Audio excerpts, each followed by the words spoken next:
So May, thank you very much for making time to share your insights into the future of leadership. But before we walk into the future, can you tell us a little bit about your own background? Where did you grow up? So I'm originally from KwaZulu-Natal. I think the first 8 years of my life, I lived in 4 different towns because my dad had jobs in different places in KZN. But we eventually settled in a town called Stanger. It's now called Kwaduguza, and I consider that to be my hometown because that's literally where I grew up and lived until I got married and left KwaZulu-Natal. Right. And tell us, what was your dream career when you grew up? So I am what they call in South Africa Laat Lamaki. I have siblings that are much older than me, and my sister is I think 12 years older than me, and she married and she battled to fall pregnant. So my dream career was to be able to become a gynecologist and actually help my sister to have children. Right. And can you tell us who inspired you in your early days? I think my mom was a great inspiration to me. So when people saw her, she was considered a housewife and looking after the home. But my dad was working away from home most of my life. So he would only come home weekends. So my mom was just more than a housewife. So what fascinates me about my mom's story is that she came, she was born into a rural Indian family. And as things happened in the days that she was growing up, she was not allowed to go to school at all. And she learned the English alphabet by herself. She taught herself how to sew. Cooking obviously is something that she was taught on at home, but she managed to turn those skills that she learned or had been taught into profitable businesses. So she was a little bit of an entrepreneur, she and the idea behind, I think what fueled her was that she wanted to be economically independent. So she would, for example, cater for large events like weddings. She would sew clothes for people in the neighborhood. And she was really good at massaging. So she offered postnatal care for the mother and baby, and she made money from that. And that's something she always encouraged me to be, and she encouraged me to study. And then I think we had just a wonderful set of teachers when we were young who identified potential really early, and would encourage us to fulfill our dreams and study further, even help you to get to where you want to be in terms of your dreams. So I was very fortunate in that sense. And my mom continues to be an inspiration. It's lessons she taught me that I pass on to my daughters as well. In May, today, you're holding one of the most important portfolios in the financial sector, and that is all about youth empowerment, right? Youth employment, Yes. youth development. In a country, South Africa has one of the highest youth unemployment rates in the world. Can you tell us a little bit more about your portfolio and maybe also your vision, what it is you do, especially for youth employment and youth development? So I think as a young person coming from a very rural town, it took a while to traverse, to get to where I wanted to be, because everybody thinks they have an input into where you're going to go and what you want to do. So traditionally amongst people in our town, you had a few choices, right? You either were a teacher, a doctor, an accountant, or you worked in the bank.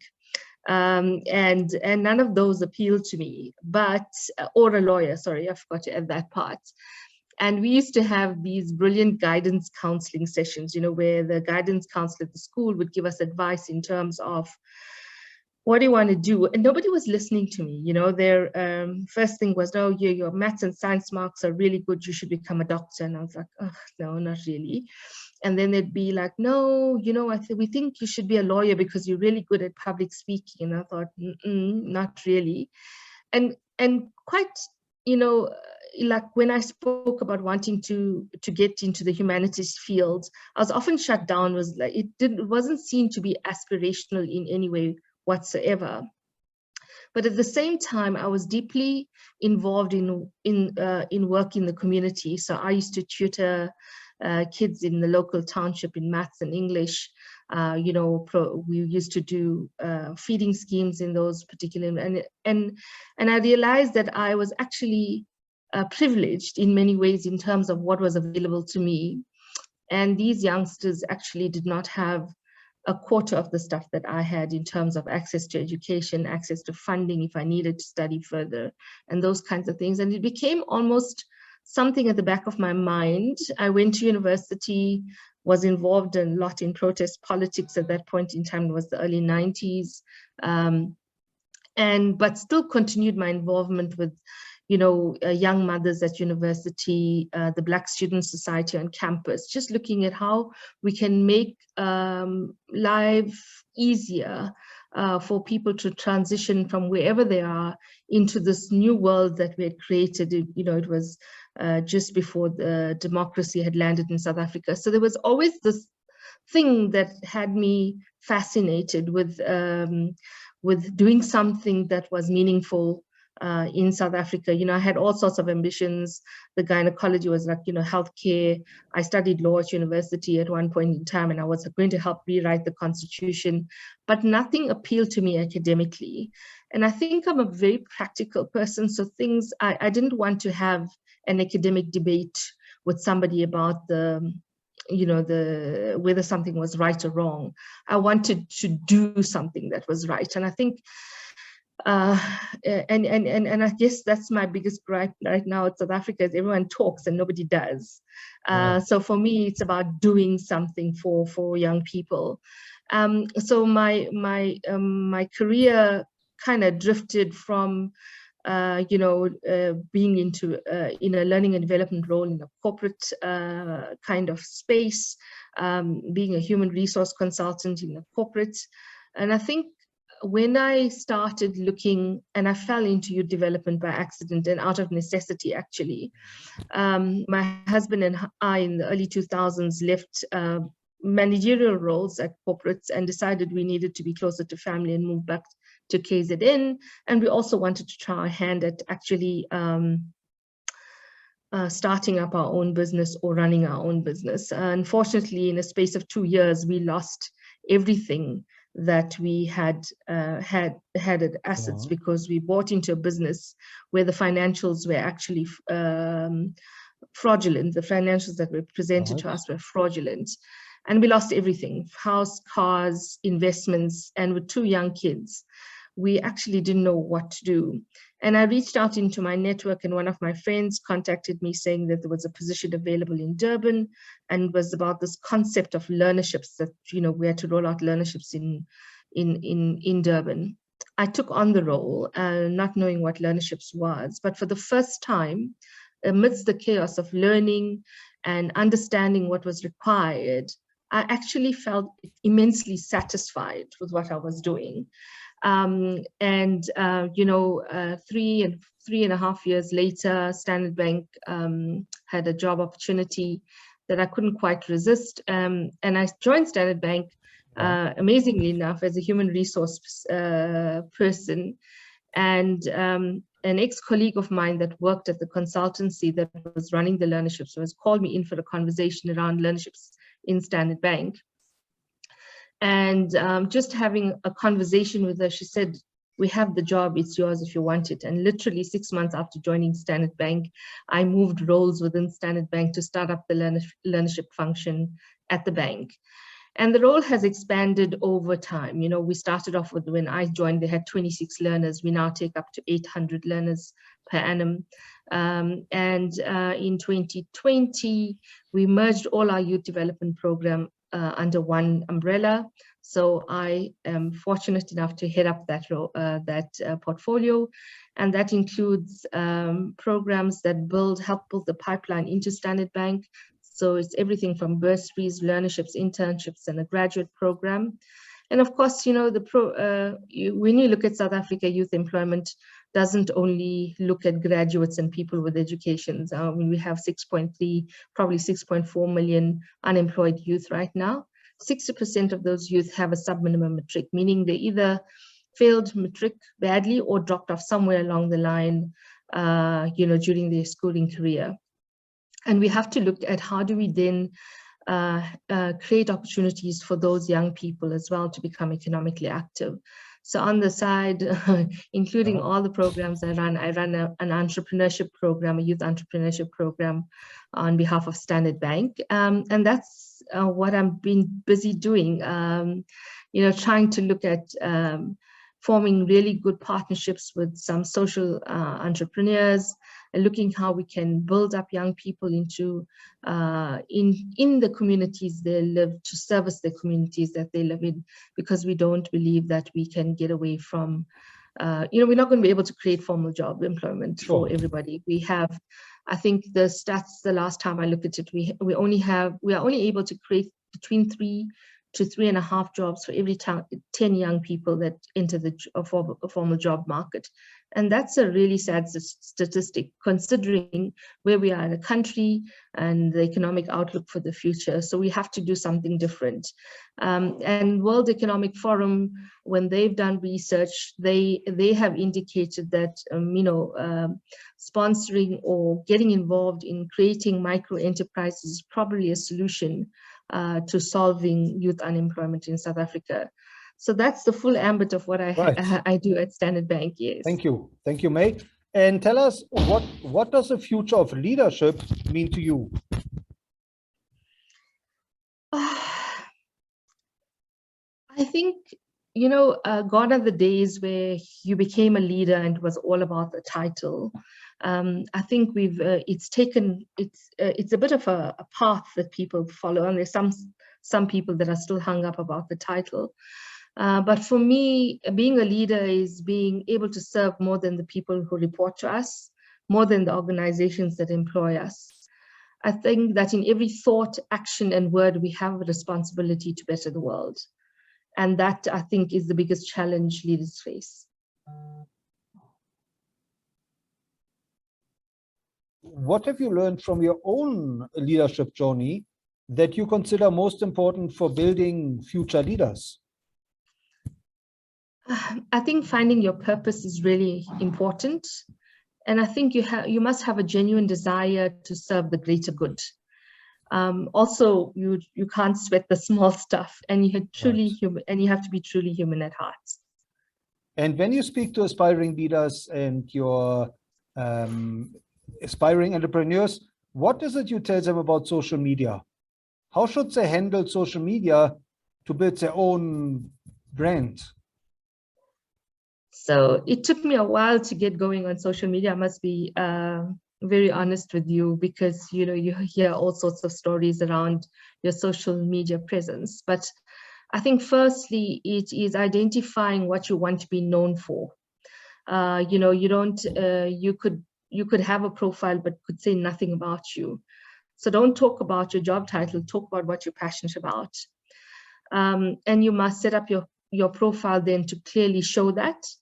I think it's important that you follow thought leaders that have similar interests that you have. If you want to boost your social media profile, commenting on their posts or sharing their posts is important.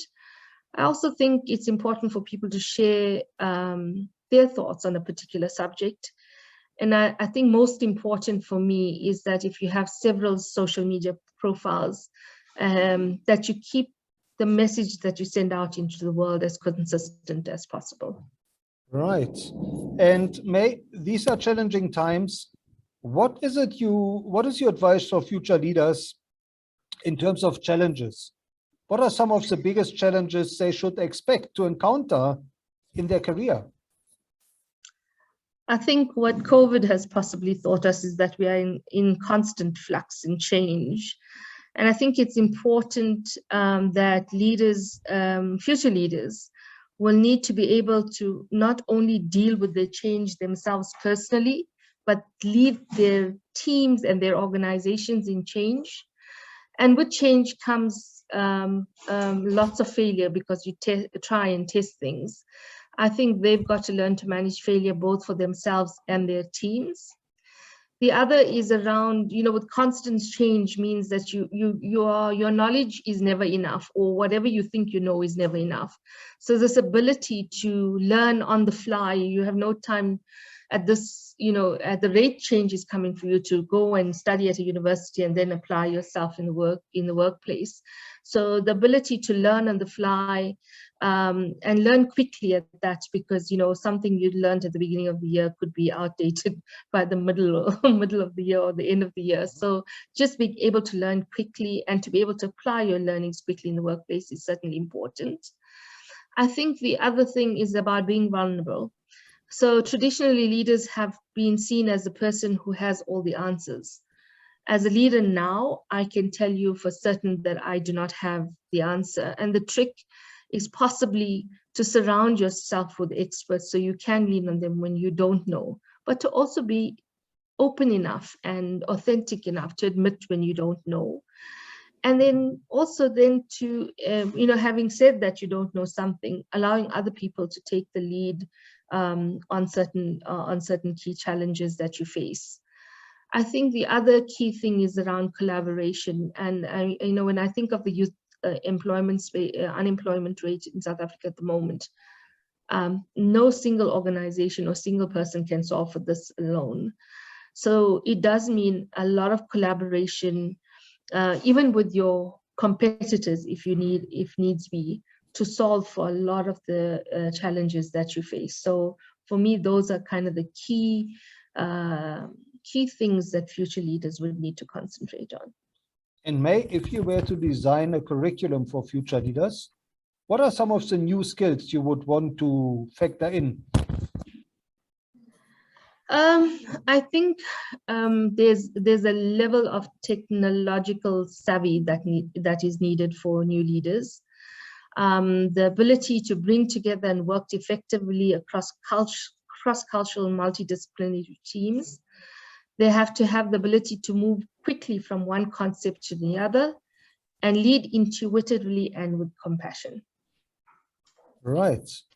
Now, as a mentor to future leaders, can you maybe share a success story or two where you mentored an upcoming leader and that person took your advice to heart? So I actually have a story. I mean, like 15 years ago, when I started learnerships at the bank, I had the opportunity to interview candidates for the programs in our branch network. I think one young man stood out for me. He was an exceptional creative, brilliant academic record at school, but had chosen to follow a creative path instead of following his father's dream of him becoming an accountant. And I think what drew me to him was just his curious mind. He had a very respectful manner about him, and he was able to articulate himself really clearly. And this is against the norm of the type of person we would recruit generally in Standard Bank. I ended up hiring him and into the learnership program. And at the end of the program, he was actually the top performing learner in the country. After a few months, he actually joined my team, and he stayed in my team for 9 years. But during that time, I had the opportunity to continually challenge him. And he rose to every single challenge, often finding the most creative solutions to some of the most hard-hitting problems or challenges that we had in the team. And, although he's left my team, I still remain, and I kept saying to him, the world is your oyster, you make with it. You do with it what you want to do with it. So wherever you think you need to go, you make it happen. And although, I mean, he's still in the organization, he's currently in a managerial role at Standard Bank. I feel like an immense obligation to him. So I still remain a bit of an informal mentor to him. And every time he rises to the occasion in terms of getting a promotion or being awarded, recognized amongst his peers for something, he generally shares his success with me. And I get so excited when I see him do that. Right. And I still take it upon myself. I always look out for opportunities for him. I would either refer him for new jobs or opportunities in the bank, or I'll make him aware of such opportunities. So this mentorship role, I think, is nice and it's important. I think every young person should have a mentor. It will just help them navigate this part. Organizations are complex. There are lots of politics that you have to deal with. There's lots of processes. There's lots of hierarchy that you have to manage. And just having a mentor just allows you to see things a lot more clearly. So that's, I think just having a good mentor is key for a young person. Thank you. And May, looking back over your leadership journey and maybe your learning journey, who are the role models of leadership that you would recommend future leaders should study? So I think I was taught at a young age that you can learn from anybody. And that's so true. It doesn't matter what station you have in life. There's always an opportunity to learn from somebody. Even just listening to somebody's story, you learn so much about that person. You learn how to deal with certain challenges.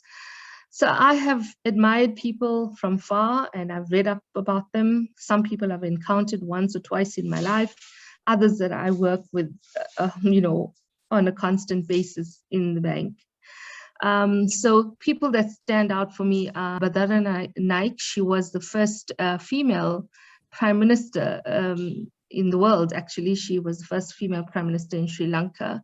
Against all odds, she was pushed into the position of becoming the prime minister after her husband passed away. And I just watched the quiet confidence in which she worked, dealt the politics, and a brown-skinned woman way back in the 60s and 70s, rising to this challenge, and how quietly, this quiet confidence that she brought into the room and how she held her own in the face of sexism, racism, and everything else. And then, if I had to look at current in South Africa, our political landscape offers us quite a few leadership role models. I think the late Archbishop Desmond Tutu, President Nelson Mandela, are key people that have influenced some of the work that I do. I think the biggest contributor to the challenges or how I manage or lead people came from the late Chief Albert Lutuli's wife. Her name was Nokukanya Bengu. She had a great influence in terms of how I show up and how I work. But I mean, just within the South African context, there's Frank Mahwehwe.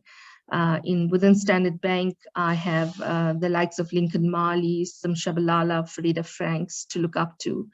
And then, our ex-public prosecutor, Thuli Madonsela, is somebody that I really admire. So there are lots of people. I don't think there's one person that stands out for me. I think each of them have contributed to my thinking, to the way I behave, to the way I lead, to the way I talk. So I just don't think there's only one person that I could say is solely my role model. Right. Now, May, how can our listeners connect with you and where should they follow you? So LinkedIn has been a place for me to go and share my thoughts sometimes. So I think LinkedIn would be the best place to connect with me.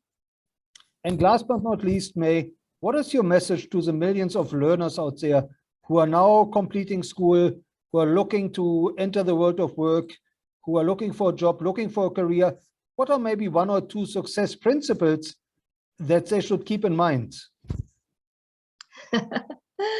Be open to opportunity. Nobody lands their dream career in day one. It took me all of probably about 15 years to get into a place that I can call home as my career. Right. And I think, we often encounter kids and they're like, oh no, it's a learnership. Oh no, I'm a graduate. I don't want to earn so little. And all I can say is take the opportunity. Your first job is not the be all and end all of your career. Take the opportunity, make the most of it, show people your value, and the world is your oyster. Lots of people have started their journey that way. I mean, if you, I speak to some of our executives, they all started, you know, in the branch answering calls. They were on the, you know, answering, what was it called? That a switchboard in the branch. Some of them started off there and are now senior executives at the bank. It's about how you show up. It's not about your qualification. Yes, it opens up doors, but it's not only about that. And be open to learn anything new, everything that's new if you have to. And you know where we're heading right now, some of the traditional university degrees that we have just don't stack up against some of the requirements we have in the workplace. There is such a cross-pollination of skills. So you could have studied finance, for example, but we are requiring our finance people to understand data, to understand artificial intelligence. We have the same issue with our internal auditors. They now have to understand cybersecurity and the dark web, and they have to understand data, and they have to understand artificial intelligence. So learn as much as you can, and don't forget that, you know, knowledge is one thing, experience is something else altogether. And lean on people within create a network of people that will guide you, help you, console you if they need to, but show you the pathway in the workplace. So that would be my advice to young people. Well, May, thank you so much for sharing your insights and your wisdom into the future of leadership and playing such an important role in helping us build a better future. Thank you. Thank you for having me.